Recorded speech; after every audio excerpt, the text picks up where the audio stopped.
کیا آپ جانتے ہیں کہ جنت میں جنتیوں کو سب سے پہلے کون سا کھانا دیا جائے گا؟ مسلمانوں کو، توحید پرستوں کو اللہ کی طرف سے مہمانیاں ہوں گی، لیکن پہلی مہمان نوازی کس چیز سے سٹارٹ ہوگی؟ آئیے اس چیز کو سمجھنے کے لیے ایک حدیث پاک آپ کی خدمت میں پیش کرتا ہوں۔ یہودیوں کی یہ پرانی عادت تھی کہ وہ اکیلے یا کبھی کبھی مجمع کثیر کے ساتھ، یعنی بہت سے لوگوں کے ساتھ، نبی کریم رؤوف رحیم علیہ السلام کی خدمت میں آتی اور مختلف قسم کے سوالات کرتی۔ سوالات کرنے کا مقصد یہ ہوتا تھا کہ حبیب خدا علیہ الصلاۃ والسلام ان سوالوں کے جواب نہ دے سکیں، اور جو لوگوں کے ذہن میں آپ کی ایک متبرک اور مقدس تصویر بنی ہوئی ہے، آپ کا مقام رفیع لوگوں کے ذہنوں میں ہے، وہ کم ہو جائے۔ یعنی لوگ آپ کو استغفر اللہ نعوذ باللہ کا علم سمجھنے لگیں اور ہم جا کے مذاق اڑائیں گے، ٹھٹھا کریں گے۔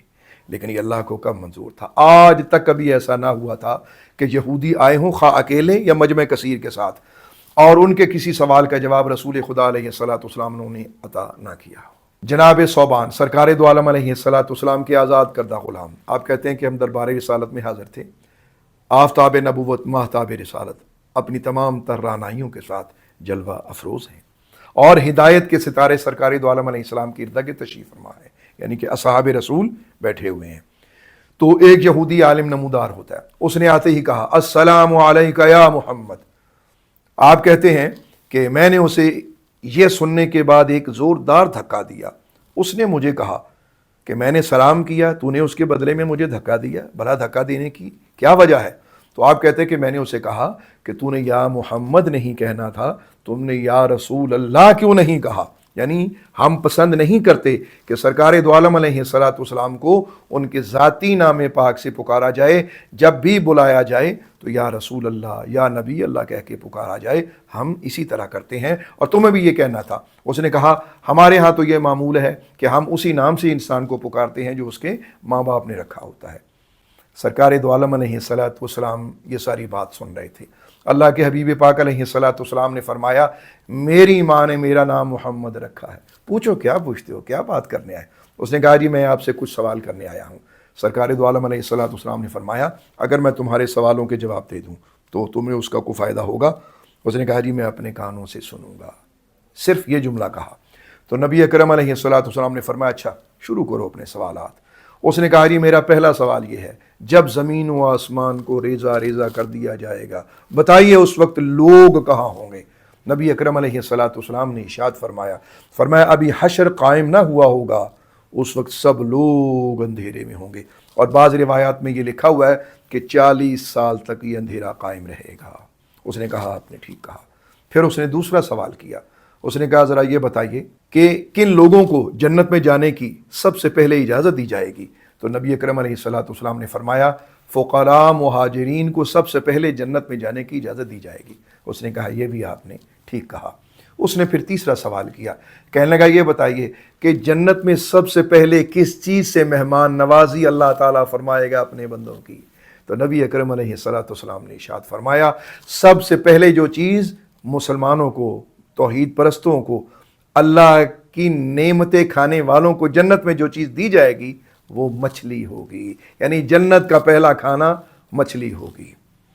اس نے کہا آپ نے ٹھیک کہا۔ اس نے پھر سوال کیا، کہنے لگا یہ پہلا کھانا تو آپ نے بتا دیا، اب یہ بتائیے اس کے بعد کیا ملے گا؟ نبی اکرم علیہ الصلاۃ والسلام نے ارشاد فرمایا کہ اس کے بعد جنتی بیل ذبح کر کے جنتیوں کو کھلایا جائے گا۔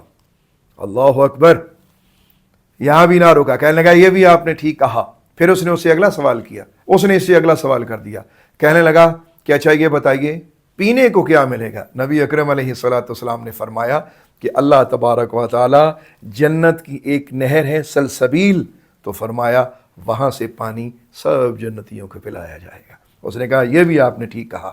پھر اس نے اس سے اگلا سوال کیا، کہنے لگا کہ میں آپ سے ایک ایسی بات پوچھنا چاہتا ہوں، یا تو وہ صرف نبی جانتا ہے یا نبی کے بتانے سے ایک یا دو لوگوں کو پتا ہوگا بس۔ نبی اکرم علیہ الصلاۃ والسلام نے فرمایا پوچھو جو تم پوچھنے آئے ہو۔ اس نے کہا جی سوال میرا یہ ہے کہ بچہ مرد اور عورت کے ملاپ سے پیدا ہوتا ہے، لیکن کیا وجہ ہے کہ کبھی لڑکا ہوتا ہے اور کبھی لڑکی ہوتی ہے؟ تو نبی اکرم علیہ الصلاۃ والسلام نے اس کا جواب عطا فرمایا، حضور فرماتے ہیں کہ مرد کا جو مادہ ہے یہ سفید ہوتا ہے، اور عورت کا مادہ جو ہے یہ پیلے رنگ کا ہوتا ہے، تو یوں ہی جب مرد کا مادہ غالب آ جائے تو لڑکا پیدا ہوتا ہے، اور جب عورت کا مادہ غالب آ جائے تو لڑکی پیدا ہوتی ہے۔ یہ سن کر اس نے کہا کہ آپ نے اس سوال کا بھی جواب درست دیا۔ سرکار دو عالم علیہ السلام نے اب اس کی طرف دیکھا، حضور ابھی بولے نہیں، تو کہنے لگا کہ میں آپ کی نبوت کو تسلیم کرتا ہوں۔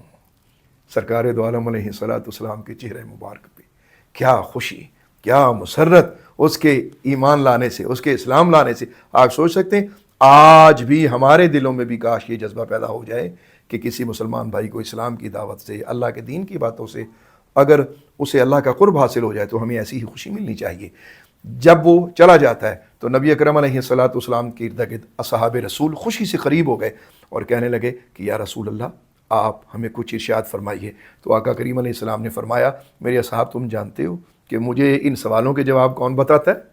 اصحاب نے عرض کی یا رسول اللہ آپ اس کا جواب بہتر جانتے ہیں۔ تو میرے اور آپ کے آقا نے فرمایا ان سب سوالوں کے جواب ہمیں اللہ تعالیٰ عطا فرماتا ہے۔